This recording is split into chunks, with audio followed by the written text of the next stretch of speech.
ప్రియులైన వారందరికీ, విశేషముగా యవన బిడ్డలకు హృదయపూర్వకమైనటువంటి శుభాభివందనాలు తెలియజేస్తా ఉన్నాం. ఈ రీతిగా మనం గూగుల్ మీట్ లో కలిసి కీర్తన ద్వారా దేవుని మహింపరుస్తూ దేవుని వాక్యం దగ్గరకు రావటానికి ప్రయాసపడుతూ వచ్చిన వారందరి కొరకు మన ప్రియులు ఇమానేయులకు కూడా ప్రత్యేకంగా మరి పరిచర్య కొరకు ప్రార్థించిన వారిని బట్టి కూడా ప్రభువుని స్తుతించ బద్దులమై ఉన్నాం. పరిశుద్ధ గ్రంథము నుండి మనం చిన్న మాట దేవుని వాక్యం చదువుకుంటాము. 1 యోహాను పత్రిక 2వ అధ్యాయము 14వ వచనము. చదవగలిగిన వారు నాతో కలిసి చదవండి, లేదంటే మరి దేవుని వాక్యం ఆలకించండి. చిన్నపిల్లలారా, మీరు తండ్రిని ఎరిగి ఉన్నారు గనుక మీకు వ్రాయుచున్నాను. తండ్రులారా, మీరు ఆది నుండి ఉన్నవానిని ఎరిగి ఉన్నారు గనుక మీకు వ్రాయుచున్నాను. యవనస్తులారా, మీరు బలవంతులు, దేవుని వాక్యము మీ యందు నిలుచుచున్నది, మీరు దుష్టుని జయించి ఉన్నారు గనక మీకు వ్రాయుచున్నాను. ఆ చివరి భాగం, యవనస్తులారా మీరు బలవంతులు, దేవుని వాక్యము మీ యందు నిలుచుచున్నది, మీరు దుష్టుని జయించి ఉన్నారు గనుక మీకు వ్రాయుచున్నాను. ప్రియమైన తండ్రి, చదివిన వాక్యమును మా కొరకై దీవించండి, ఆశీర్వదించండి. నా ప్రభువా, కావలసిన పరలోకపు తలంపులు మీరు అనుగ్రహించి మహిం పొందండి. అల్పుణ్ణైన నన్ను కరుణించి నా పక్షముగా నిర్గమ 4:12, మత్తయి 10:20, ఇర్మియా 1:9 వాగ్దానములు నెరవేరుస్తూ రండి. ఈ దిన పరిచర్య నా ప్రభువా మీకు మహిమ, చేరి వచ్చే ప్రియులైన వారందరికీ ఆత్మీయమైన క్షేమము, నూతనంగా ఒక్కరికైనా భవిష్యత్తులోనైనా ఒక్కరైనా రక్షణలోనికి రాగలిగినట్లు మీ కార్యము జరిగించి మహిం పొందమని, సమయానుకూలముగా నా ప్రభువా ఈ పరిచర్య కొనసాగించబడినట్లు సహాయం చేయండి. విశ్వాసంతో యేసునామమున హృదయపూర్వకంగా స్తుతించి ప్రార్థించి వేడుకుంటున్నాం మా తండ్రి. ఆమేన్. ప్రభువైన యేసుక్రీస్తు వారి ప్రశస్తమైన నామమున మరో పర్యాయము మీ అందరికీ హృదయపూర్వకమైనటువంటి శుభాభివందనాలు తెలియజేస్తా ఉన్నాం. ప్రభు అయిన దేవుడు ఈ రీతిగా గూగుల్ మీట్ ద్వారా ప్రియులు ఇమానేలను బట్టి మరి గడిచిన 7 వారాలు మరి ఈ రీతిగా ఈ పరిచర్య కొనసాగించడానికి సహాయపడుతూ వచ్చినారు. ఈ 8వ వారం కూడా ప్రభు తన దయచొప్పున మనకు అనుమతించిన సమయాన్ని బట్టి మనమందరము ఎంతైనా దేవునికి రుణస్థులమై ఉన్నాం, వందనస్థులమై ఉన్నాం. ఈ సమయంలో మన గమనానికి తీసుకుని వచ్చిన దేవుని వాక్యము 1 యోహాను పత్రిక 2వ అధ్యాయం 14వ వచనము చివరి భాగము. యవనస్తులారా, మీరు బలవంతులు, దేవుని వాక్యము మీ యందు నిలుచుచున్నది, మీరు దుష్టుని జయించి ఉన్నారు. ఈ వాక్యం అందరికీ పరిచయమై ఉన్న మాటలు. అయితే ప్రార్థన చేస్తూ రాగా ప్రభు అయిన దేవుడు ఇదే తలంపిస్తూ వచ్చినాడు. ఆ చివరిలో ఒక చిన్న మాట ప్రభు గమనానికి తీసుకొచ్చినాడు. మీరు దుష్టుని జయించి ఉన్నారు. దుష్టుని జయించు. ఎవరు జయించి ఉన్నారు అని అంటే యవనస్తులైన వారు. ఎవరు యవనస్తులు అంటే వయసును బట్టి కాదు, కానీ ఇక్కడ దేవుని వాక్యం జ్ఞాపకం చేస్తుంది. దేవుని వాక్యము ఎవరి యందు నిలిచి ఉంటుందో వారు ఆధ్యాత్మికమైనటువంటి యవన ప్రాయము కలిగిన వారు. దేవుని వాక్యము నిలిచి ఉండలేని వారు ఎవ్వరూ కూడా ఆత్మ సంబంధమైనటువంటి యవ్వన బలమును వారు కలిగి ఉండలేరు. అందుకని అక్కడ వ్రాయబడింది, మీరు బలవంతులు. దేవుని వాక్యం ఎవరి యందు నిలిచి ఉంటుందో, భౌతికంగా వారి వయసు ఎంత చిన్నదైనా ఎంత పెద్దదైనా, ఎవరైందైతే దేవుని వాక్యం నిలిచి ఉంటుందో వారు బలవంతులు. అయితే మన దేవుడు ఎవరయ్యా అంటే బలమైన దేవుడు. మన దేవుని కంటే మన బలము తక్కువది.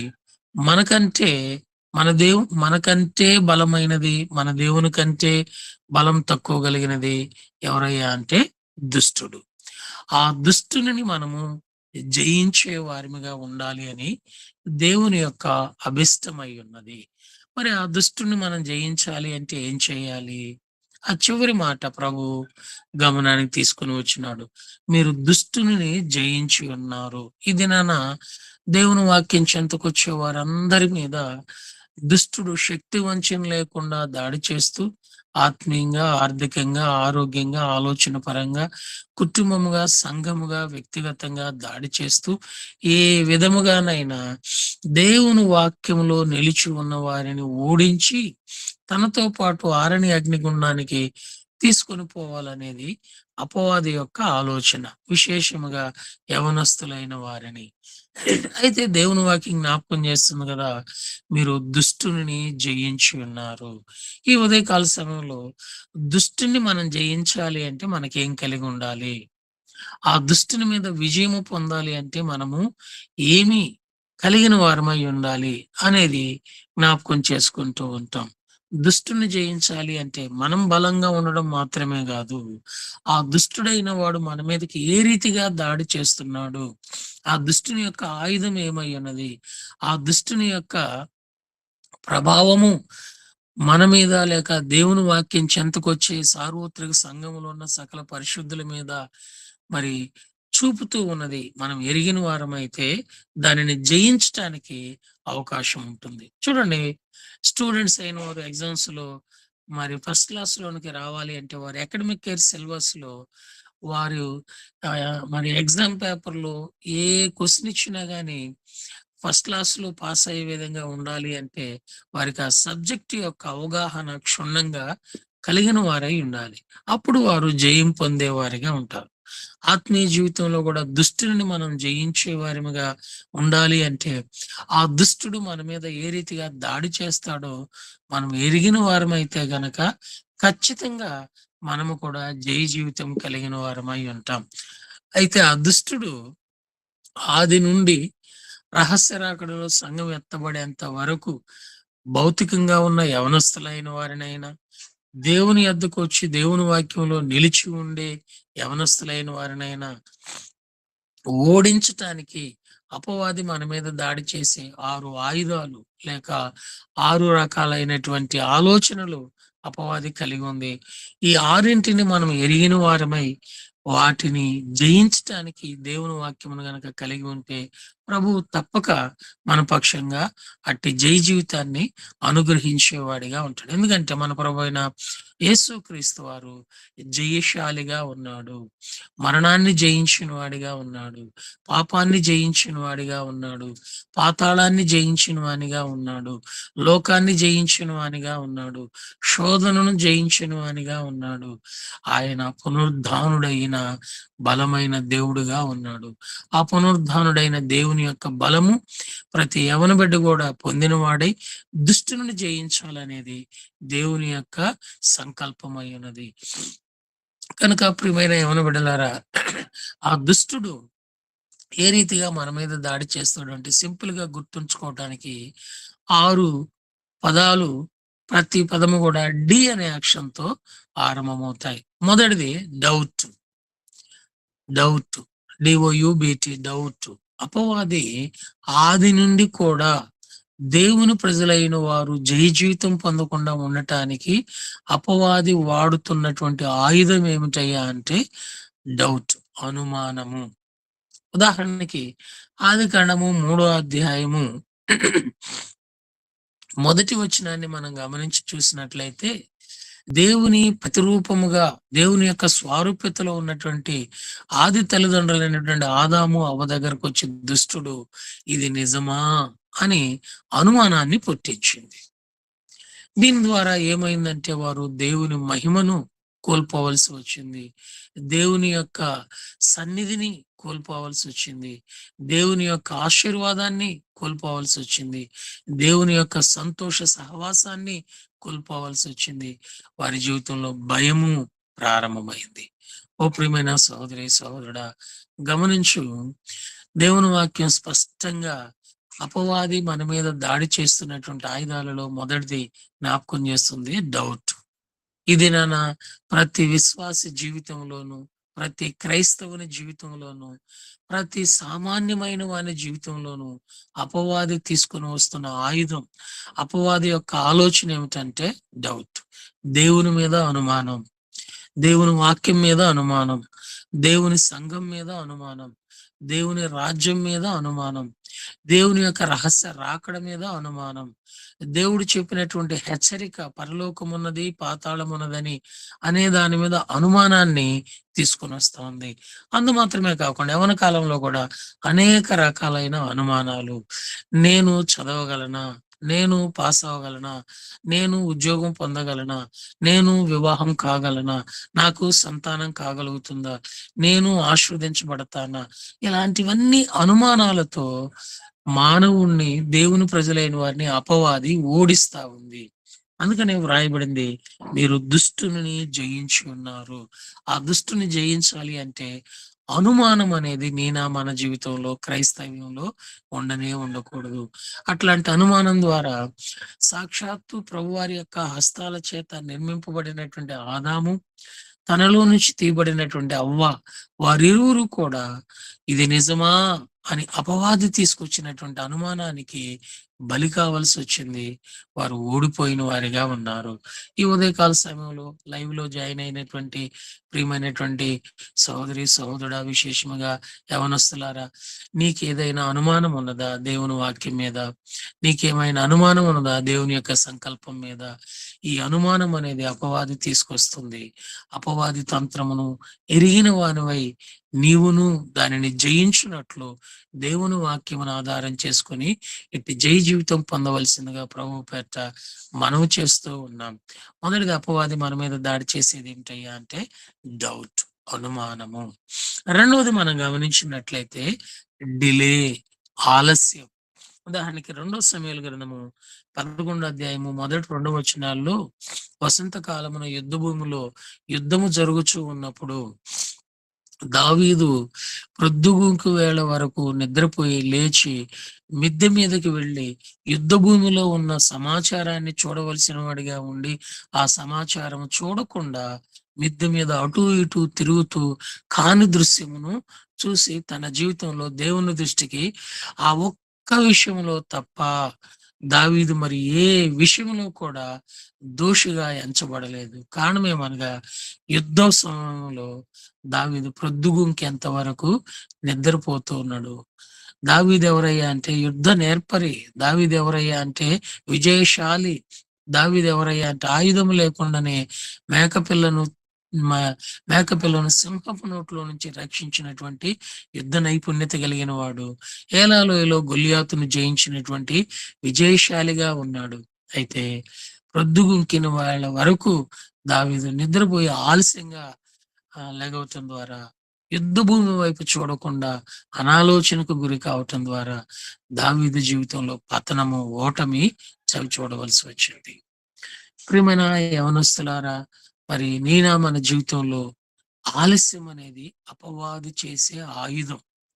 అపవాది మన జీవితంలో అన్నింటినీ ఆలస్యం చేస్తాడు. వాక్యం చదవటంలో, ప్రార్థన చేయటంలో, ప్రభువుని స్తుతించటంలో, కాలేజీకి వెళ్ళటంలో, ప్రిపేర్ కావటంలో, మరి అన్ని విషయాలలో కూడా వాయిదా, వాయిదా, ఇప్పుడు కాదు, ఆలస్యం, ఆలస్యం, ఆలస్యం. ఆలస్యం అనేది అపవాది ఆయుధముగా ఉన్నది. ఓ ప్రియమైన యవనస్తులారా, నీ జీవితంలో ఏ విషయంలోనైనా ఇప్పుడు కాదు అని ఆలస్యం చేశావు అంటే రేపు నీది, నాది, మనది కాదు. ఉదాహరణకి ఏసేపు ఉన్నాడు. ఏసేపు యొక్క జీవితాన్ని మనం గమనిస్తే హెబ్రీయులకు రాసిన మన్నించండి, ఏషావు గురించి బైబిల్‌లో వ్రాయబడింది. ఒక్క పూటికో ఒక్క పూట కూటి కొరకు తన జ్యేష్ఠత్వమును అమ్మివేసుకొనిన ఏశావు అంటే భ్రష్టుడైన వ్యభిచారి అయిన ఉండునేమో అనియు జాగ్రత్తగా చూచుకొనుడి. 17లో ఏశావు ఆ తరువాత ఆశీర్వాదము పొందగోరి కన్నీరు విడుచుచు దానికోసము శ్రద్ధతో వెదికినను మారు మనసు పొందని అవకాశము దొరకలేదు. అనగా సమయమును సద్వినియోగం చేసుకోలేక ఆ తరువాత పొందాలనుకున్నాడు.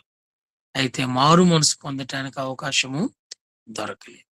ఏశావు జీవితంలో కూడా ఓటమి చవి చూడవలసి వచ్చింది. జ్యేష్ఠుడిగా జన్మించాడు, కానీ దేవుని ఆశీర్వాదం కోల్పోయాడు. ఇది నేను కూడా యవనస్తులైన వారేమి, విశ్వాసులైన వారేమి, సార్వత్రిక సంఘంలో ఉన్న వారైనానేమి, అపవాది ఓడించటానికి రెండవది ఏ ఆయుధంతో వస్తుందయ్యా అంటే డిలే, ఆలస్యం. తరువాత, తరువాత, ఇప్పుడు చేయవలసింది తరువాత చేస్తారు. కానీ దేవుని వాక్యం సెలవిస్తుంది, ఇదే మిక్కిలి అనుకూలమైన సమయం. నేడే రక్షణ దినం. రేపు కాదండి. ఆ తర్వాత కాదండి. నేడే, ఇప్పుడే. జక్కయ్యతోటి కూడా యేసుప్రభువారు ఏమంటారంటే, నేడు నేను నీ ఇంట ఉండవలసి ఉన్నది.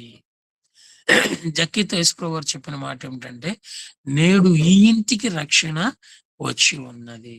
కనుక ప్రియమైన సహోదరి, సహోదరుడా, ఆలస్యం అనేది అపవాది మన జీవితంలో ఆయుధముగా తీసుకొని వస్తా ఉంది. మనం అపజయం పొందటానికి కారణమవుతుంది. కనుక మనము ఆలస్యం దేనికి అబ్రహాము తడువు చేయక, తను దేవుని విషయంలో తడువు చేయని వాడిగా ఉండగా, ఆదికాండం 24 మొదటి వచనంలో మనం గమనిస్తే అన్ని విషయాలలో అబ్రహాము ఆశీర్వదించబడినట్లు వ్రాయబడింది. అయితే లోతు తడువు చేయటం ద్వారా తను వ్యక్తిగతంగా, కుటుంబంగా ఆశీర్వాదాన్ని కోల్పోయిన వాడిగా ఉన్నాడు. అపజయాన్ని పొందుకున్నటువంటి వాడిగా ఉన్నాడు. ఈ ఉదయకాల సమయంలో ప్రభువైన యేసుక్రీస్తు నామమున దేవుని సేవకులుగా ఈ ప్రయాసతో ఏర్పాటు చేయబడినటువంటి ఈ గూగుల్ మీట్ పరిచర్య ద్వారా యేసు ప్రభువుని బట్టి మిమ్మల్ని బ్రతిమలాడుచున్నది ఏమిటంటే, ఆలస్యం అనేది అపవాది యొక్క ఆయుధముగా వ్రాయబడింది, తెలియజేయబడుతుంది. కనుక మనలో మొదటిది అపవాది ఆలస్యం. మొదటిది డౌట్, అనుమానము. రెండవది ఆలస్యము, డిలే. దీని ద్వారా మనం అపజయానికి గురవుతాం.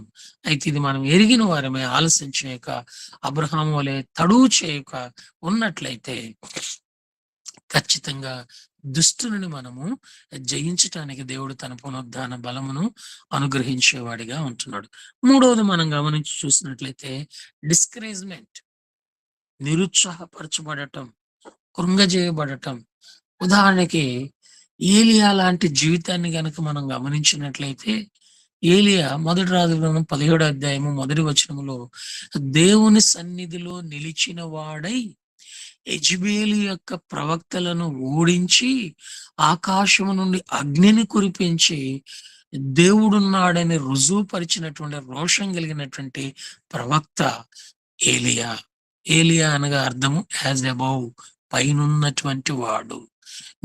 మనము జీవితంలో కూడా యేసుక్రీస్తు వారి యొక్క శిలువ రక్తం ద్వారా కడగబడడం ద్వారా మనము కూడా మన పైన ఉన్నటువంటి ప్రభువైన యేసుక్రీస్తు వారిని పోలిన వారమై ఉండాలి అని, ఆ స్వారూప్యతను కలిగి ఉండాలని దేవుని సన్నిధికి నిన్ను నన్ను తీసుకుని వచ్చి ఈ రీతిగా నిలిచి ఉండే భాగ్యాన్ని ప్రభువారు మనకు ప్రసాదిస్తున్నారు. అయితే అంత రోషము కలిగినటువంటి ఏలియా విషయంలో యెజెబెలు మొదటి రాజుల గ్రంథం 19వ అధ్యాయం 2వ వచనంలో, మరి రేపటికి నీవు ఉంటే చూడు అని ఒక వర్తమానము తన దూత ద్వారా పంపినప్పుడు అపవాది యొక్క లేక యెజెబెలు యొక్క ఆ వర్తమానానికి ఏలియా కృంగిపోయిన వాడిగా, మరణాపేక్ష కలిగిన వాడిగా చనిపోవటానికి పూనుకోవటానికి ఇష్టపడ్డాడు.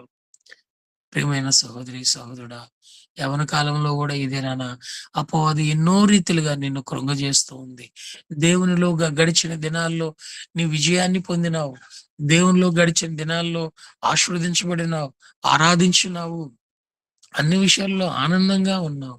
అయితే అపవాది యెజెబెలు రూపంలో ఒక్క చిన్న మాట పలుకుడు ద్వారా అపవాది ద్వారా ఏమైనాము అంటే కృంగజేయబడుతూ ఉన్నాం. ఈ ఉదయకాల సమయంలో నిన్ను కృంగజేస్తున్నది ఏమిటో, నువ్వు డిస్కరేజ్మెంట్ గురి కావటానికి కారణమైనది ఏమిటో, అది అపవాది నీ మీద దాడి చేస్తుందని గుర్తెరుగు. నీ యవ్వన బలం దేవునికి ఉపయోగపడకుండా, నీ యవ్వన కాలంలో నీవు ఆశీర్వాదం పొందకుండా ఉండటానికి ఇది అపవాది నీ మీద దాడి చేస్తున్న ఆయుధం. ఏలియా లాంటి వాడే దానికి గురి కావాల్సి వచ్చింది. అయితే ప్రభువైన దేవుడు ఏలియాని విడిచిపెట్టలేదు. నా రొట్టెను, ద్రాక్షారసమును ఏలియాకి ఇచ్చి బలపరిచి భవిష్యత్తు పరిచర్య కొరకు ఎలీషాని సిద్ధం చేయటానికి, యెహూను రాజుగా సిద్ధం చేయటానికి ఏలియాని దేవుడు వాడుకున్నాడు. ఘనమైన విజయాన్ని ప్రసాదించాడు.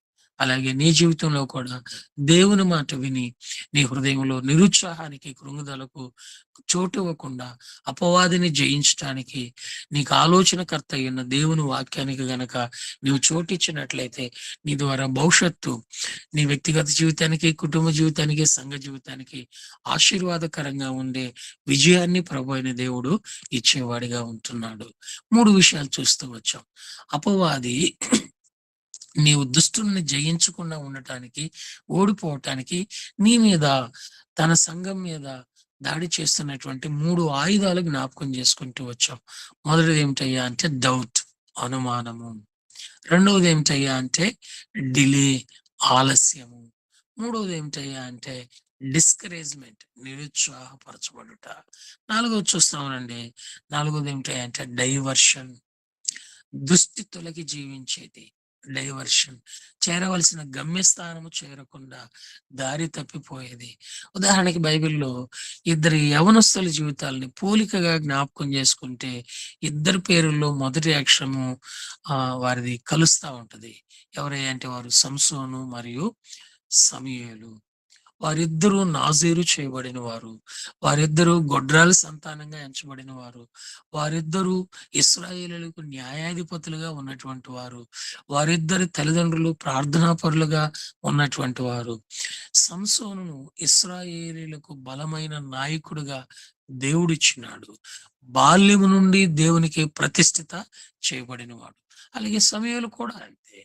బాల్యం నుండి పాలు విడిచిన వెంటనే దేవాలయంలో వారి తల్లిగారైనటువంటి హన్న విడిస్తే ఆ బాలుడు అక్కడనే యెహోవాకు మ్రొక్కెను అని మొదటి సమయంలో 1:28లో మనం చూడగలుగుతాం.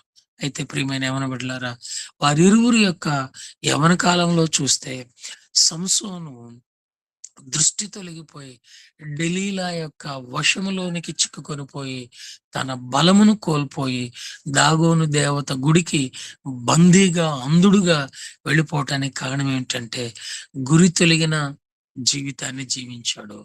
అయితే సంసోను అలా ఉన్నాడు గాని సమూయేలు ఎలా ఉన్నాడంటే యవ్వన కాలంలోనికి వచ్చేసరికి ఇశ్రాయేలీయులకు న్యాయాధిపతిగా, ప్రార్థనాపరుడుగా, దీర్ఘదర్శిగా, అభిషిక్తుడిగా, ఆశీర్వదించబడిన వాడిగా, దేశ సరిహద్దులు దాను నుంచి బెయేర్షెబా వరకు సమాధానం తీసుకొచ్చిన వాడిగా ఉన్నాడు. కానీ ఏంటంటే ఈ సమూయేలు దారి తొలగిన వానిగా, బాల్యం నుండి దేవుని యొక్క మార్గంలో కొనసాగిన వాడిగా ఉన్నాడు. సంసోను ఎలాంటి వాడంటే సమూయేలు కంటే బలమైనటువంటి వాడు. ఆయుధము లేకుండా సింహాన్ని, మేకపిల్లను చీల్చినటువంటి వాడు. పచ్చి గాడిద దవడ ఎముకతో 1000 మందిని ఫిలిస్తీయులను హతమార్చినటువంటి వాడు. 300 గుంట నక్కలను చేత పట్టుకొని ఒకదాని తోక ఒకటి కలిపి ముడివేస్తూ మధ్యలో దివిటీ పెట్టినటువంటి వాడు. ఊహిస్తే సంసోను యొక్క బలం ఎంత బలమైనదంటే బైబిల్ చరిత్రలో అంతటి బలమైనటువంటి అవనప్రాయం కలిగిన వాడు మరెవరూ లేరు. అయితే దారి తొలగిపోయిన వాడిగా ఉన్నాడు. డైవర్ట్ అయ్యాడు. ఇది నన్ను కూడా యవ్వన బిడ్డలు 10th క్లాస్‌లో బాగా చదువుతున్నారు. ఇంటర్మీడియేట్‌లో బాగా చదువుతున్నారు. బీటెక్‌లో బాగా చదువుతున్నారు. ఎంటెక్‌లో ఆయా ప్రొఫెషనల్ కోర్స్‌లో గత దినాల్లో బాగా చదువుతున్నారు. ఈ దినాల్లో దారి తొలగిపోతా ఉన్నారు. ఫేస్‌బుక్ అని, యూట్యూబ్ అని, ఇంటర్నెట్ అని, లోకమని, స్నేహమని, పాపమని ఈ దినాన ఎలాగున్నారంటే విచ్చలవిడిగా యవ్వన ప్రాయంలో వారు దారి తొలగి సంసోను వలె తాత్కాలికమైనటువంటి ఆనందాన్ని వెతుకుతూ అంధత్వంలోనికి వెళ్ళిపోతున్నారు. అపజయము మూటగట్టుకున్నాడు. కనుక నాలుగవది అపవాది ఈ దినాన యవనస్తుల మీద, క్రైస్తవుల మీద, సంఘం మీద దాడి చేస్తున్నది ఏమిటయ్యా అంటే డైవర్ట్, దృష్టి తొలగించటం. సేవకులు సేవ చేయవలసిన విధానంలో నుంచి, బాధ్యత కలిగిన వారు బాధ్యత కలిగి ఉండవలసిన విధానంలో నుంచి, వ్యక్తిగతంగా కుటుంబ జీవితముగా ఎన్నో విషయాలలో దారి తొలగిపోతా ఉన్నారు. అందుకని యెషయా గ్రంథం 53:6 అందరము త్రోవ తప్పిన వారిమిగా ఉన్నాం. ఇటువంటి దారి తొలగిన మన కొరకు మార్గమును కలుగు చేయటానికి ప్రభువైన యేసుక్రీస్తు వారు యోహాను సువార్త 14:6 అంటున్నారు, నేనే మార్గం, నేనే మార్గం. ఆ మార్గంలో సంసోను తొలగిపోయిన వాడిగా ఉంటే సమూయేలు కొనసాగిన వాడిగా ఉన్నాడు. ఘనమైన విజయం తన జీవితంలో చూడగలుగుతూ వచ్చాడు. ప్రియమైన యవన బిడ్డ, ఒకవేళ దారి తొలగి నెమ్మది లేని స్థితిలో ఉన్నావా? సంతోషం కోల్పోయిన స్థితిలో ఉన్నావా? ఆదరణ కోల్పోయిన స్థితిలో ఉన్నావా? అపజయం, నీ మిడ్ ఎగ్జామ్స్‌లో, నీ సెమ్ ఎగ్జామ్స్‌లో అపజయాన్ని కలిగి ఉంటూ ఉన్నావా? ఈ ఉదయకాల సమయంలో ఈ గూగుల్ మీట్ ద్వారా నీకు అందిస్తున్న శుభవర్తమానం ఏమిటంటే, నీవును నీ యవ్వన కాలంలో విజయము పొందటానికి అపవాది నీ మీద దాడి చేస్తున్నటువంటి ఈ డైవర్షన్ అనేటువంటి ఆయుధం నుంచి జయ జీవితం పొందటానికి ప్రభువైన యేసుక్రీస్తు వారి వైపు నీవు నీ దృష్టిని ఉంచవలసిందిగా మనం చేస్తా ఉన్నాం. హెబ్రీ 12 మొదటి 2 వచనాల్లో వ్రాయబడింది. ఇంత గొప్ప సాక్షి సమూహము మేఘము వలె మనలను ఆవరించి ఉన్నందున మనము కూడా ప్రతి భారమును సులువుగా చిక్కులుపెట్టు ప్రతి పాపమును విడిచిపెట్టి విశ్వాసమునకు కర్త దాన్ని కొనసాగించు యేసు వైపు చూడడం ద్వారా ఎప్పుడైతే నీ కొరకు, నా కొరకు కలువరి శిలువలో వేలాడిన ప్రభువైన యేసుక్రీస్తు వారిని చూడగలుగుతాము. పునరుద్ధానుడైన యేసును చూడగలుగుతాము. ఆదరించే యేసును చూడగలుగుతాము. విజయాన్నిచ్చే యేసును చూడగలుగుతాము. నెమ్మదినిచ్చే యేసును చూడగలుగుతాము. నీవు సరైన దారిలోనికి రాగలుగుతావు. కాబట్టి అపవాది నీ మీద దాడి చేస్తున్న 4వ ఆయుధం ఏమిటయ్యా అంటే డైవర్షన్. 4 విషయాలు చూసాం. మొట్టమొదటిది డౌట్, రెండవది డిలే, మూడవది డిస్కరేజ్‌మెంట్, నాలుగవది డైవర్షన్. మరో 2 సంగతులున్నాయి. సమయానుకూలంగా జ్ఞాపకం చేసుకొని ముగించుకుంటాం. ఐదో ఆహ్, ఆహ్, ఆహ్, ఐదవ సంగతి ఏమిటయ్యా అంటే డిఫీట్స్, గత బలహీనతలు, గత బలహీనతలు. దైవజనుడు మార్టిన్ లూథర్, గొప్ప దైవజనుడు. వారు యేసుప్రభు వారిని అంగీకరించిన తర్వాత రోమా బంధకాలలో బంధించబడినటువంటి పరిశుద్ధ గ్రంథాన్ని బయటికి తీసుకొని వచ్చి వాక్యం యొక్క సత్యాన్ని వెలుగులోనికి తీసుకొచ్చినటువంటి గొప్ప సంస్కరణకర్త మార్టిన్ లూథర్ గారు. వారి జీవితంలో ఒకరోజు దేవాలయంలోనికి వెళుతుంటే గుమ్మం దగ్గర అపవాది నిలబడి, "ఏమయ్యా, నువ్వు పెద్ద భక్తుడిలాగా దేవాలయంలోనికి వెళుతున్నావు. నీ గురించి నాకు తెలియదు అనుకుంటున్నావని" ఒక పెద్ద పేపర్ మీద తన బలహీనతలన్నీ రాసి, "ఇదిగో నువ్వు ఇలాంటి వారివి" అని అపవాది వచ్చి మార్టిన్ గారికి చూయిస్తే, మార్టిన్ గారు చిరునవ్వు నవ్వి, "నాలో ఉన్న జన్మతః పాపము మొదలుకొని నేటి వరకు నువ్వు చూయించేవన్నీ కొంచెమే. లెక్కలేనన్ని పాపములో నేను పుట్టి పెరిగినటువంటి వాడిని. అయితే ఇవన్నీ కూడా ప్రభువైన యేసుక్రీస్తు వారి రక్తం ద్వారా నాకు శుద్ధీకరణ, ప్రాయశ్చిత్తము, పాపక్షమాపణ కలిగినదని" ఓ మార్కర్ పెన్ తీసుకొని దాని మీద ఓ నిలువు గీత, అడ్డగీత ఎర్ర పెన్నుతోటి, ఎర్రింకుతోటి రాసి, ఇవంతా ప్రభు రక్తం ద్వారా నేను శుద్ధీకరణ పొందినానని అపవాదిని ఓడించి దేవాలయంలోనికెళ్ళి ప్రభువుని స్తుతించాడు.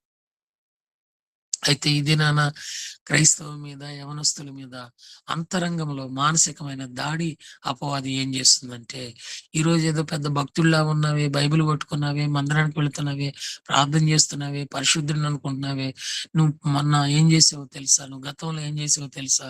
నువ్వు అలాంటి వాడివి, నువ్వు అలాంటి దానవు, నువ్వు అలాంటి వానివని నా గత బలహీనతలన్నిటినీ అపవాది మన యొద్దకు తీసుకొని వచ్చి, మనం ప్రభువులో ముందుకి కొనసాగకుండా మనలను ఏం చేస్తా ఉంటుందంటే, మన గత బలహీనతలను జ్ఞాపకం చేసి బాధిస్తూ ప్రభువులో జయ జీవితం జీవించకుండా వేదనకు గురి చేస్తా ఉంది. అయితే ప్రభు అయిన దేవుడు వాటన్నిటిని యెషయా గ్రంథం 43 అధ్యాయం 25 వచనం వ్రాయబడింది. నేనే నా చిత్తానుసారముగా నా అపరాధములన్నిటినీ ఆయన తుడిచివేశారు. ఆయన ప్రశస్తమైన కల్వరి రక్తం ద్వారా నా గత బలహీనతలన్నిటినీ క్షమించుటలో దేవుని చిత్తం. నా గత అవిధేయతలన్నింటినీ, అతిక్రమం అన్నింటినీ, అందుకనే రోమీయులకు రాసిన పత్రిక 4వ అధ్యాయము 25వ వచనంలో రాయబడింది. ఆయన మన అపరాధముల నిమిత్తము అప్పగింపబడి మనము నీతిమంతులముగా చేయబడుట కొరకే ఆయన తిరిగి లేచెను. యేసుక్రీస్తు వారు మరణాన్ని జయించి పునరుద్ధానుడై తిరిగి లేచడం ద్వారా మన అపరాధములన్నింటికి ప్రాయశ్చిత్తము, పాపక్షమాపణ, క్షమాభిక్ష యేసుప్రభువు వారిలో మనకు దొరికినది. అయితే అపవాదేమో గత బలహీనతలన్నిటినీ మన యొద్దకు తీసుకుని వచ్చి మనలను ఆ రీతిగా వేధిస్తూ ఉంటుంది. కాబట్టి ప్రియమైన యవన బిడ్డ, నీ యొక్క గత జీవితంలో యేసుప్రభు వారిని అంగీకరించక మునుపు జీవితంలోనైనా, ఒకవేళ యేసుప్రభు వారిని అంగీకరించిన తర్వాత సులువుగా చిక్కులు పెట్టే ఏ బలహీనత, పొరపాటైనా ప్రభు అయిన దేవుడు ఈ దినాన నిన్ను ప్రేమించున్నాడు గనక, నీ ఆయుష్కాలం పొడిగించున్నాడు గనక, నీ యొద్దకు జీవవాక్యాన్ని తీసుకొని వస్తున్నాడు గనక, ఆయన తన చిత్తానుసారముగా నీ అతిక్రమం అంతటిని, నీ అవిధేయత అంతటిని, నీ అపరాధం అంతటిని తుడిచివేసి గత బలహీనతలన్నిటినీ మరెన్నడూ ఆయన జ్ఞాపకం చేసుకోకుండా నీ కొరకు భవిష్యత్తునివ్వటానికి, నీ యవ్వన కాలంలో నీ హృదయాంతరంగములో దేవుని వాక్యాన్ని భద్రపరిచి దుష్టుని జయించేవానిగా నీవును తన విజయ భూమి మీద నడవాలని ప్రభు యొక్క ఉద్దేశమై ఉన్నది. కాబట్టి ఐదవది, అపవాది మన మీద దాడి చేసే ఐదవ ఆయుధం ఏమిటయ్యా అంటే డిఫీట్స్, గత బలహీనతలు. 5 విషయాలు చూసాం. మొట్టమొదటిది డౌట్, రెండవది డిలే, మూడవది డిస్కరేజ్మెంట్, నాలుగవది డైవర్షన్, ఐదవది డిఫీట్స్.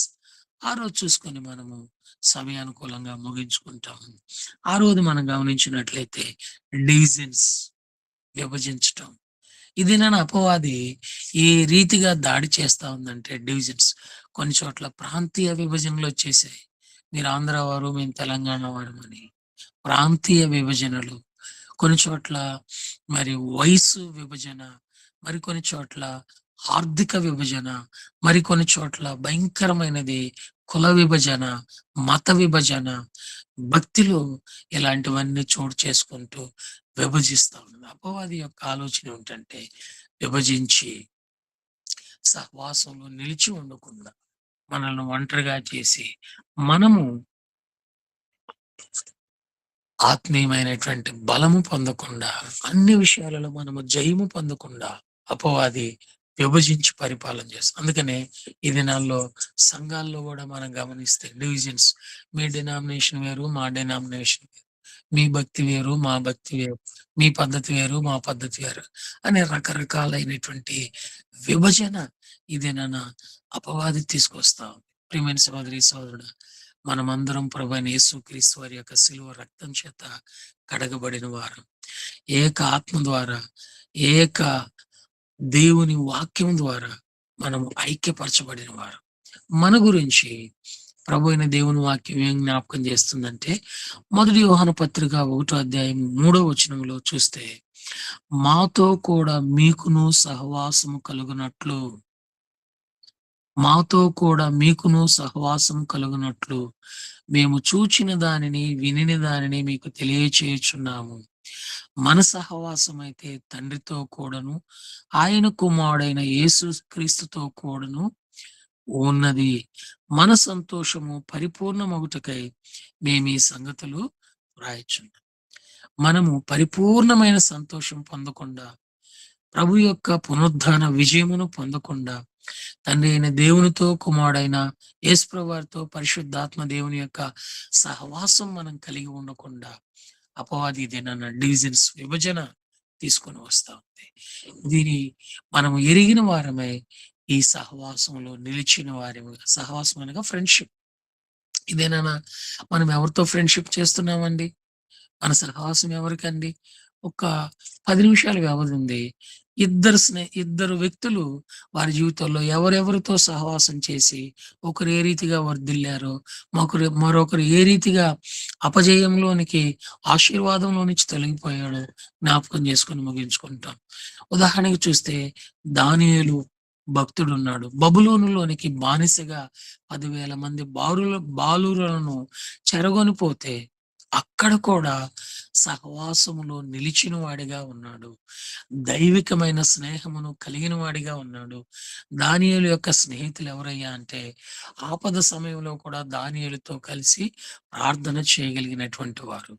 ఉదాహరణకి దానియేలు గ్రంథము 2వ అధ్యాయము 18వ వచనంలో దానియేలు తన స్నేహితులతో కలిసి 127 సంస్థానాలలో ఉన్న జ్ఞానులైన వారి యొక్క ప్రాణానికి హాని కలిగినదని ఎరిగిన వాడై తన 3 స్నేహితులతో కలిసి ప్రార్థన చేయగా, ప్రార్థన చేయగా అంటే దానియేలు యొక్క స్నేహం, దానియేలు యొక్క సహవాసం విభజనలోనికి వెళ్ళిపోలేదు గానీ, వారెవరో బబులోను జ్ఞానులు చనిపోతే నాకేంటి అని అనుకోలేదు గానీ, దానియేలు దైవికమైన ఆ ఆ సహవాసం కలిగున్నాడు గనక దేవునితో, దేవుని వాక్యముతో, దేవుని ఆత్మతో సహవాసం కలిగున్నాడు గనక ప్రార్థన చేసే స్నేహితులను కలిగున్నాడు.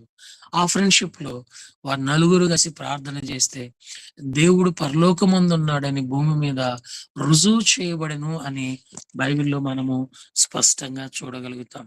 ప్రియమైన సహోదరి, సహోదరుడా, దానియేలు గ్రంథము 2 అధ్యాయంలో వ్రాయబడిన ఒక మాట మనం చూస్తే, దానియేలు గ్రంథము రెండవ అధ్యాయము 28వ వచనంలో, అయితే మర్మములు బయలుపరచు గల దేవుడొకడు పరలోకమందున్నాడని రుజువు చేసినారు.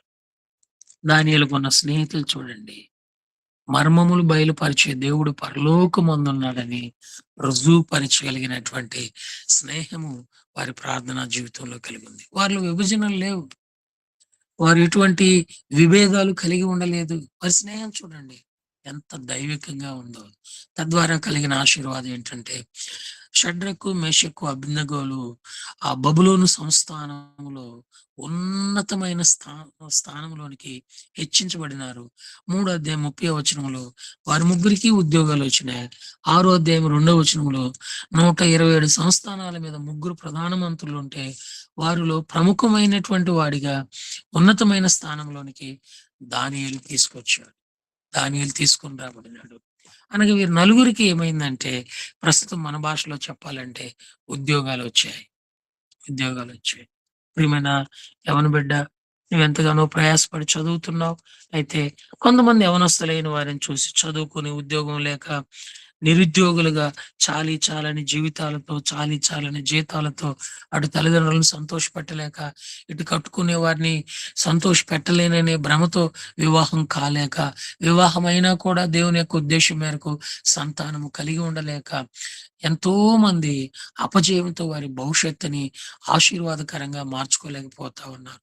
కారణం ఏంటంటే, ఈ 6 రకాలైన ఆయుధాలు ఈ 6 రకాలైన ఆయుధాలు అపవాది వారి మీద దాడి చేస్తే, వారు ఇట్టి సహవాసంలో జయము పొందలేక, ఇట్టి ఆశీర్వాదంలో పొందలేక అపవాది చేతిలో ఓడిపోయిన వారిగా ఉన్నారు. అయితే ఈ ఉదయకాల సమయంలో యేసుక్రీస్తు నామమున నీకు తెలియజేస్తున్న శుభవర్తమానమేమనగా, అపవాది ఈ 6 ద్వారా నీ మీద దాడి చేసి నీ భక్తిని కొల్లగొట్టి నిన్ను భ్రష్టత్వంలోనికి తీసుకొని పోతుంది. వాటిలో నుంచి నీవు జయ జీవితం పొందిన వాడివై ఆశీర్వాదంలోనికి రావటానికి దానియేలు, షడ్రకు, మెషక్, అబేద్నెగోలు దేవునితోనూ, దేవుని వాక్యంతోనూ, పరిశుద్ధాత్మతోనూ సహవాసం కలిగి ఎలాగో నిర్ణయకాల సమయంలో ఉన్నతమైన ఉద్యోగాలు పొందుతూ వచ్చినారో, మీ భవిష్యత్తు కూడా మీ నిర్ణయకాల సమయంలో మీ అకాడమిక్ ఇయర్ సిలబస్ కంప్లీట్ అయిన తర్వాత మంచిగా కాంపిటీటివ్ ఎగ్జామ్స్ రాసి ఏ డిపార్ట్మెంట్‌లో మీరు ఉండి దేవునికి మహిమకరంగా, మీ జీవితాలకు ఆశీర్వాదకరంగా, మిమ్మల్ని కన్నవారికి సంతోషకరంగా, రేపు మీరు కట్టుకునే వారికి, మీ కడుపున పుట్టిన వారికి దీవెనకరంగా, సర్వ సమాజానికి దీవెనకరంగా మీ జీవితాలు ఉండాలని దేవుడు నిర్ణయించాడో, అది నెరవేర్చబడాలి అంటే దుష్టుని జయించిన వారిగా ఉండాలి. దుష్టుని జయించిన వారిగా ఉండాలి. దానియేలు యొక్క స్నేహం. మరొక వ్యక్తిని గుర్తు చేస్తాను. మొదటి రాజుల గ్రంథములో సొలొమోను తరువాత రెహబాము రాజుగా చేయబడినాడు. రెహబాము రాజుగా చేయబడితే పెద్దవారందరూ వచ్చి రెహబాముతో విన్నపం చేసుకున్నారు. అయితే ఈ రెహబాము ఆ పెద్దవారి మాటలు వినకుండా తనతో కూడా పెరిగిన యవనస్తులైన వారి యొక్క ఆలోచన తీసుకొని దేవుని ప్రజలైన 12 గోత్రికుల మీద సొలొమోను కంటే బహుభయంకరంగా రెహబాము వారి మీద బరువు మోపుతూ వారిని బాధిస్తూ వచ్చినాడు. తన స్నేహితుల యొక్క ఆలోచన తీసుకోవటం ద్వారా రెహబాము యొక్క భవిష్యత్తు ఏమైందంటే 12 గోత్రాలుగా ఉండవలసినటువంటి దేవుని ప్రజలైన యొక్క సామ్రాజ్యము 2 వర్గాలుగా విడిపోయారు. విభజన వచ్చేసింది. విభజన వచ్చేసింది. రెహబాము యొక్క జీవితము దేవుని ప్రజలైన వారు చెదిరిపోవటానికి, దేవుని ప్రజలైన వారి యొక్క ఐక్యత కోల్పోవటానికి, దేవుని రాజ్య సార్వభౌమాధికారము తరతరాలు కలిగి ఉండవలసినటువంటి స్థానము కోల్పోతూ వచ్చు. అంటే మన భాషలో చెప్పాలి అంటే ప్రస్తుత దినాల్లో రెహబాము లాంటి స్నేహితులను గనక మనం కలిగి ఉంటే ఉన్న స్థానం కోల్పోవలసి వస్తుంది. భవిష్యత్తు ఐక్యత, సమాధానము, ఆశీర్వాదం కోల్పోవలసి వస్తుంది. మన పిల్లల పిల్లలు నిరుద్యోగులుగా, మన పిల్లల పిల్లలు సమాధానం లేని వారిగా నష్టపోవాల్సి వచ్చింది. కారణం ఏంటంటే అతని యొక్క స్నేహం. ఈ ఉదయకాల సమయంలో ప్రియమైన సహోదరి, సహోదరుడా, నీ స్నేహము దేవుని ఆశీర్వాదంలోనికి వచ్చినటువంటి దానియేలు, షడ్రకు, మెషకు, అబేద్నెగోలు వలె ఉన్నదా? ఒకవేళ నీ స్నేహము దేవుని దీవెన కోల్పోయే విధానంలో ఉన్న రెహబాము వలె ఉన్నదా? ఆలోచించు. ఒకవేళ రెహబాము వలె కోల్పోయేదిగా ఉన్నది అంటే అపవాది నీ జీవితంలో విజయం పొందకుండా ఉండటానికి ఈ ఆరింటిలో ఏదో ఒకటి నీ మీద దాడి చేస్తా ఉంది. అనుమానం గాని, ఆలస్యము కానీ, నిరుత్సాహము కానీ, దృష్టి తొలగి జీవించటం గాని, గత బలహీనతలను కలిగి వాటిని బట్టి మరి కృంగిపోవటం గాని, లేక విభజన, విభేదాలు కలిగి ఉండటం గాని. ప్రియుడా, ప్రియమైన సహోదరి, సహోదరుడా, ప్రియమైన యవనస్తుడా, యవనస్తురాలా, ప్రియమైన తమ్ముడా, చెల్లెలా, ఇవి అపవాది నీ మీద దాడి చేసే ఆయుధాలు. వాటిని నీవు ఎరిగి వాక్యపు ద్వారా, వాక్యం అనే ఖడ్గమును చేపట్టి నీవు జయ జీవితాన్ని పొందవలసిన వానివిగా ఉన్నావు. నీ సహవాసము దేవునితోనూ, దేవుని వాక్యంతోనూ, పరిశుద్ధాత్మతోనూ ఉండగలిగితే నిర్ణయకాల సమయంలో నీకు ఉద్యోగం వస్తుంది. నీ స్నేహితులకి ఉద్యోగం వస్తుంది. నీ నీ ద్వారా దేవునికి మహిమ, నీ ఇంటి వారందరికీ ఆశీర్వాదం వస్తుంది. ఈ దేవుని మాటలు నీ హృదయం అనే పలక మీద ఉంచుకొని నీ కొరకే కలవరశిలలో ప్రాణదానం చేసినటువంటి ప్రభువైన యేసుక్రీస్తు వారి యొక్క మరణ, భూస్థాపన, పునరుద్ధానం యందు నమ్మిక ఉంచి చిన్న ప్రార్థన. దేవా, అపవాది తీసుకొని వచ్చిన ఈ 6 ఆయుధాలు నా జీవితాన్ని ఓడించినాయి. ఎన్నో పర్యాయాలు అనుమానముతో దేవుని మీద, దేవుని వాక్యం మీద, దేవుని మందిరం మీద, దేవుని రాజ్యం మీద, దేవుడిచ్చిన జీవితం మీద, దేవుడిచ్చిన కుటుంబంలోను, దేవుడిచ్చిన చదువులోను ఎన్నో విషయాల్లో అనుమానంతో నేను అపజయాన్ని మూటగట్టుకున్నాను. తద్వారా ఆలస్యం అనేది ఇప్పుడు చేయవలసింది రేపు చేయలేక, ఆ తర్వాత చేయలేక ఆలస్యం ఆలస్యం విషముగా మారిపోతా వచ్చింది. దేవా, డైవర్ట్ అయిపోయిన దారి తొలగిపోయినాను, కృంగజేయబడతా ఉన్నాను, గత బలహీనతల ద్వారా బాధించబడుతున్నాను, అనేక రకాలైన విభేదాలతో జయము పొందలేకపోతున్నాను. కనికరించు, వీటి నుంచి విజయం ప్రసాదించు అని హృదయపూర్వకంగా నువ్వు కోరి ఈ చిన్న ప్రార్థన చేయగలిగితే, దేవా, తిరిగి నీ పునరుద్ధాన బలం ఇమ్మని సంసోనికి దేవుడిచ్చినాడు. దాగోను దేవతకి బందీగా బంధించబడినటువంటి సంసోనికి ఈ ఒక్కసారి దయతో నన్ను జ్ఞాపకం చేసుకునమని సంసోని వేడుకుంటే బలం ఇచ్చినాడు. అయితే సంసోను పాపం వలన వచ్చు జీతమైన మరణానికి పాత్రుడైనాడు. ఈ దినాన మరణాన్ని జయించిన ప్రభైన యేసుక్రీస్తు వారి యొద్దకు వచ్చి మనము అడిగితే నీకును అవకాశం ఇస్తాడు. God is always second chance.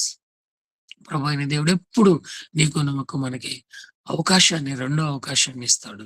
ఈ ఉదయకాల సమయంలో ప్రభు ఇస్తున్న ఈ ఎట్టి అవకాశాన్ని నీవు సద్వినియోగం చేసుకుని దేవుని వాక్యమును నీ హృదయంలో ఉంచుకొని పునరుద్ధాన బలమును పొందినట్లు, బలమైన జీవితము, ఆశీర్వాదకరమైన జీవితమును పొందినట్లు, దుష్టుని జయించే జయ జీవితంలో పొందినట్లు, పాపుల రక్షకుడైన ప్రభువైన యేసునందు విశ్వాసం ఉంచి చిన్న ప్రార్థన నువ్వు చేయగలిగినట్లయితే ఎట్టి విజయము నీకును, నీ భవిష్యత్తుకు నీ ప్రభువైన దేవుడు సదాకాలము ప్రసాదించేవాడిగా ఉంటున్నాడు.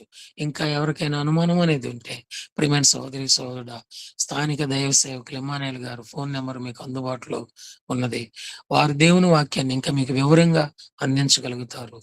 దేవుని వాక్యం యందు విశ్వాసం ఉంచి నీవును, నీ ఇంటి వారును ఇట్టి విజయమును పొంది ఆ యొక్క ఆశీర్వాదమును, ఆత్మరక్షణను అన్నింటినీ ప్రభువైన యేసునందు పొందవలసిందిగా ప్రభు పేరిట మనవి చేస్తూ ఉన్నాను. ఇది ఏ శుభవర్తమానము. దుష్టుని నీవు జయించిన వానవై జయ జీవితంతో సకల ఆశీర్వాదము పొందవలసిందిగా ప్రభు పేరిట మీకు ఈ శుభవర్తమానము తెలియజేస్తా ఉన్నాం. మీ కొరకై చిన్న ప్రార్థన చేసి ఈ కూడికను ముగిస్తాం. అన్నా, ప్రైజ్ లార్డ్ అన్నా. అన్నా, ప్రైజ్ లార్డ్ అన్నా. అన్నా నా మధ్యలో ప్రార్థన. బ్రదర్ నాగరాజు అన్నా ప్రెసిడెంట్ సేవకులు విశాఖపట్నం నుంచి నాగరాజు గారు ఉన్నారు, వారు ప్రార్థన చేస్తారు. మరి అలాగే. దైవ ఆశీర్వాదములు సేవకులుగా మీరు ఇచ్చిన తర్వాత ఆశీర్వాదంతో ముగించుకుంటాం. అన్న మీరు ఆశీర్వాదం ఇద్దరు. నాగరాజు గారు వాక్యం కొరకు ప్రార్థన చేస్తారు. దైవ సేవకులు విశాఖపట్నం. అన్నగారు over to you. Praise the lord, praise the lord. నమ్మకం కలిగిన మా తండ్రి, కృపా సత్య సంపూర్ణుడా, మీకే వందనాలు స్తోత్రాలు చెల్లిస్తూ ఉన్నాం. ఉదయకాల సమయంలో మరొకసారి మీ పాద సన్నిధానంలో చేరి మీ స్వరాన్ని వినడానికి మేము తండ్రి మా జీవితాలు సరిచేసుకోవడానికి మీరు ఇచ్చిన గొప్ప అవకాశమును బట్టి మీకు వందనాలు చెల్లిస్తున్నాం. మరొక మారు ప్రభా, మా జీవితాల్లో ఈ 6 విషయాలు తండ్రి ఉంటూనే ఉంటాయి, ఒప్పుకుంటూ ఉన్నాం. తండ్రి ఉండవు అని మేము అనలేం. తండ్రి ఎక్కడో మా జీవితంలో ఈ 6 మమ్మల్ని ఏలుబడి చేస్తూనే ఉన్నాయి. మరొకసారి హెచ్చరించిన ప్రతి మాట కొరకై మీకు వందనాలు చెల్లిస్తున్నాం. నాయన, అనుమానపు కలిగినటువంటి జీవితం, ఆలస్యము కలిగినటువంటి జీవితం, నిరుత్సాహము కలిగినటువంటి జీవితం, నాయన దారి తొలగిపోయే జీవితం, గత బలహీనతలు మమ్మల్ని బలహీనపరిచే జీవితాలు, నాయన మమ్మలను, మా సంఘాలను, మా కుటుంబాలను విభజించే జీవితాలు ఎన్నో ఉన్నాయి. లేకపోవుట మేము ఖచ్చితంగా చెప్పలేం. మీ వాక్యము సూటిగా తండ్రి మా హృదయాల్లోనికి వచ్చిందని నా మట్టుకు నేనైతే నమ్ముతూ ఉన్నాను. ప్రభువా, మీకు స్తోత్రాలు చెల్లిస్తూ ఉన్నాం. నాయన, మేము భక్తిపరులమని, మాకు ఏమీ తిరుగులేదని, మాకు అన్నీ తెలుసని అనేకసార్లు అనుకుంటాం. మీ వాక్యము ఎంతగా ప్రభావితం చేస్తుంది ప్రభువా. నాయన, అందుకై మీకు స్తోత్రాలు. మీ శిలువ రక్తము క్రిందకు వస్తున్నాం, మీ రక్త ప్రోక్షణ కిందకు వస్తున్నాం ప్రభువా. దేవా, మమ్మల్ని కడగండి, శుద్ధీకరించండి, ఏ డౌట్ లేని జీవితం జీవించడానికి. నాయనా, మేము మీ పనిలో నాయన మీ కొరకు నాయన ఆలస్యము చేయకుండా తండ్రి మీ కొరకై జీవించే జీవితాన్ని మీరు మాకు నాయన త్వరగా నాయన మేము పని చేయడానికి సహాయము దయచేయండి. నాయన డిస్కరేజ్ ప్రభా, నిరుత్సాహం లేని జీవితాన్ని మీరు మాకు దయచేయండి. డైవర్షన్, దారి తొలగిపోయినటువంటి జీవితంలో నుంచి మమ్మలను మీ మార్గంలోనికి నడిపించండి. మీ వైపు చూసే భాగ్యము దయచేయండి. డిబేట్స్ నాయన, గత బలహీనతలు మేము జ్ఞాపకం చేసుకోకుండా ప్రభా తండ్రి, రోమిలకు రాసిన పత్రిక 4:20 ప్రకారం, యెషయా గ్రంథం 43:2 ప్రకారం మీరు మమ్మలను శుద్ధీకరించారనే నా సంకల్పంతో ముందుకు వెళ్ళే భాగ్యం దయచేయండి. డివిజన్స్ నాయన, విభజన నాయన, దానియేలు కాలంలో వాళ్ళు ఐక్యతగా ఉండి నాయన ఇదిగో ప్రభ ఏమి సాధించారో, యెరోబాము కాలంలో నుంచి రెహబాము కాలంలోను వారు నాయన తన స్నేహితుల మాట విని ఏ విధంగా విభజించబడ్డారో మాకు మీరు తేటగా తెలియపరిచిన ప్రతి మాట కొరకై వందనాలు. పాల్గొన్న ప్రతి సేవకుని కొరకై, యవనస్తుల కొరకై, విశ్వాసుల కొరకై మీకు స్తోత్రాలు. మీరు జ్ఞాపకం చేసుకుని బలపరచమని, వాక్యాన్ని బోధించిన మీ దాసులను కూడా మీరు దీవించమని యేసు నామములో ప్రార్థించి వేడి అడుగుచున్నాం మా పరమ తండ్రి.